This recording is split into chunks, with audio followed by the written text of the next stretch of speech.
नमस्कार, मैं Ramneek Sharma, chairman sub divisional legal service authority, Rampur Bushahr, आपको विक्टिम कंपनसेशन स्कीम जो पीड़ित महिलाओं के लिए है और नालसा की एक स्कीम है उसके बारे में जानकारी दूंगा। एक रिट पिटीशन जिसका नंबर 565/2012, जिसका टाइटल निपुण Saxena versus union of India honourable supreme court में जो पेंडिंग थी, उसमें ऑनरेबल सुप्रीम कोर्ट ने नालसा को हिदायत करी कि वो जो पीड़ित महिलाएं हैं, जो सेक्सुअल ऑफेंसेस से पीड़ित हैं या फिर किसी अन्य अपराध में जो उनके खिलाफ जुर्म हुआ है, उनके लिए मुआवजे के लिए कोई स्कीम निर्धारित करें। उसके बाद नालसा ने एक कमेटी का गठन किया और 24 अप्रैल 2018 को एक स्कीम पीड़ित महिलाओं के लिए सुप्रीम कोर्ट के पटल पर रखी। जो ये पीड़ित महिलाओं के लिए जो कंपनसेशन की स्कीम है, यही स्कीम जो पॉक्सो एक्ट में पीड़ित जो विक्टिम है उसके लिए भी लर्नेड स्पेशल कोर्ट्स के लिए गाइडलाइन का काम करती है, जैसे कि दफ़ा 33 ऑफ पॉक्सो एक्ट में इसका प्रावधान किया गया है। इसके पहले हम आगे बढ़े, ये जानना जरूरी है कि जो ये कंपनसेशन यानी कि जो मुआवजा है, इसका प्रावधान हमारे कानून में नया नहीं है।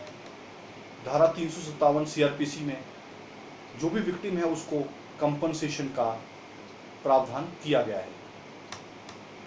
अब प्रश्न उठता है कि जो ये स्कीम है, इसमें कंपनसेशन यानी कि मुआवजे के लिए कौन व्यक्ति है जो अप्लाई कर सकता है। इस स्कीम के अंतर्गत मुआवजे के लिए कोई भी पीड़ित महिला, उसका डिपेंडेंट, एसएचओ, सालसा या डीएलएसए के सेक्रेटरी के पास अर्जी देगा।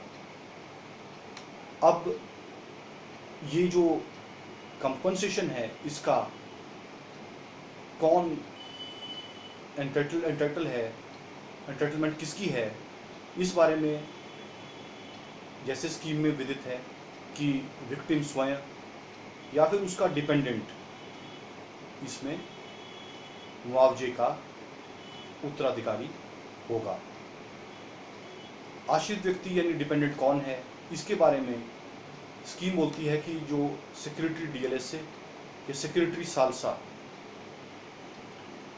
एसडीएम या एसएचओ से रिपोर्ट कॉल करेंगे और उसके बेसिस पर वो निर्धारित करेंगे कि इसमें आश्रित व्यक्ति कौन है।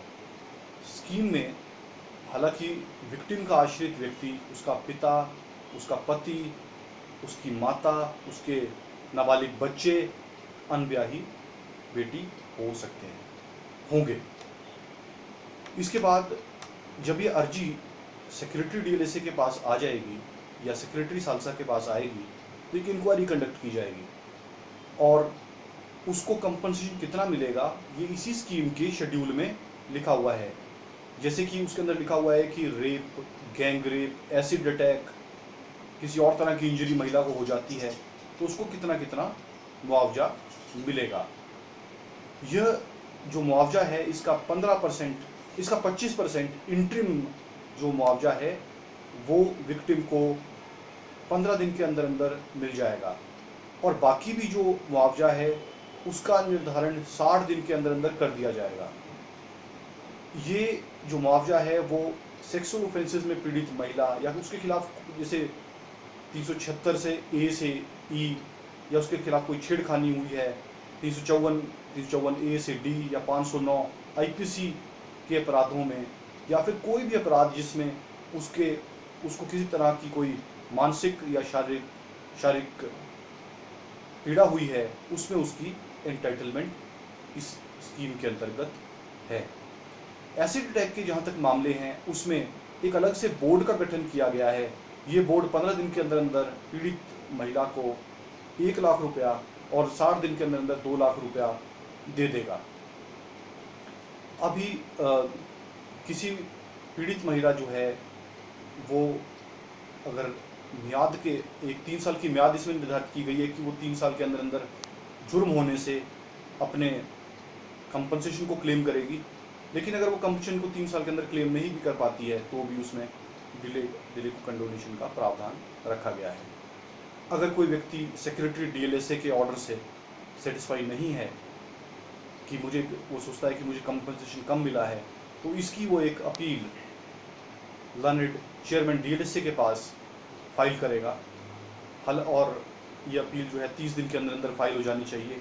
लेकिन किसी कारणों से अगर वो 30 दिन के अंदर अपील नहीं कर पाया है, डिपेंडेंट या विक्टिम है, तो ऐसी सूरत में वो कंडोनेशन ऑफ डिले की एप्लीकेशन लगा करके, यानी कि मियाद को बढ़ाने की अर्जी लगा करके 30 दिन के बाद भी अपील को फाइल कर सकता है। जितनी भी ये स्कीम है, इसका जो चैप्टर है, इसके प्रावधान पॉक्सो वाले एक्ट में इस तरह से अप्लाई नहीं होंगे, क्योंकि उसमें दफ़ा 33 में लर्नेड स्पेशल कोर्ट इन स्कीमों को एज अ गाइडलाइन फॉलो करेगा। ये जो स्कीम है, इसमें जो विक्टिम है उसको शीघ्र जो है मुआवजे का प्रावधान है, जिससे वो लोग इस स्कीम से, नालसा की इस बहुत अच्छी स्कीम से लाभान्वित हो सकते हैं। धन्यवाद। जय हिंद।